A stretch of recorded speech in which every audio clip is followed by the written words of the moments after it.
My name is Mark Hebert. I'm a seminarian for the Archdiocese of Galveston-Houston. I first started thinking about my vocation when I was pretty young. My family has a large role to play in my vocation story.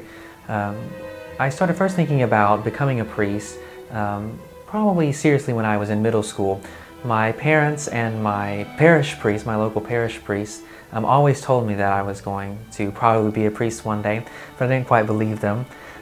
And then once I got into high school and started thinking about what I was going to do after I graduated high school, at first I really thought about doing something in the performing arts. I was very involved in theater and band and music, and so I loved those things, and that's what I really thought I wanted to do.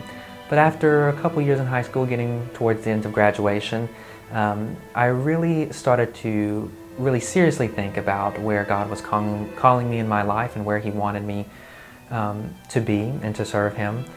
And that's when the thought of the priesthood came back into my mind with a very strong force. I had always been very involved in my local home parish, involved in the youth group and involved in altar serving. I loved to serve at the altar. I had served since I made my first communion when I was in second grade. So I had been doing that for a very long time, and I loved the liturgy and I loved serving at the parish. And so after much prayer, after much discernment, talking to my family, I went to visit the vocation director for the diocese to talk to him, and then I entered seminary right out of high school.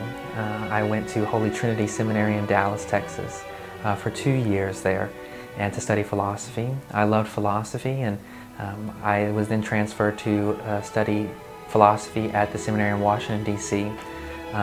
For a time.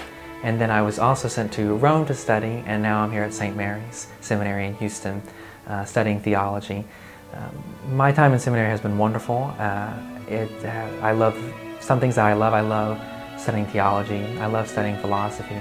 I love the ability that seminary gives us to really have time in prayer and contemplation, especially in adoration, to really get to know the Lord on a more personal level and see how He is working in our lives, and really confirms in us the call to serve Him and His people, to the church, especially the sacraments. For me, the sacraments play a huge role in the ability of the priest to administer the sacraments one day, especially to hear confessions and offer the holy sacrifice of the Mass. Really is a powerful part of my spiritual life and why I would love to be a priest one day.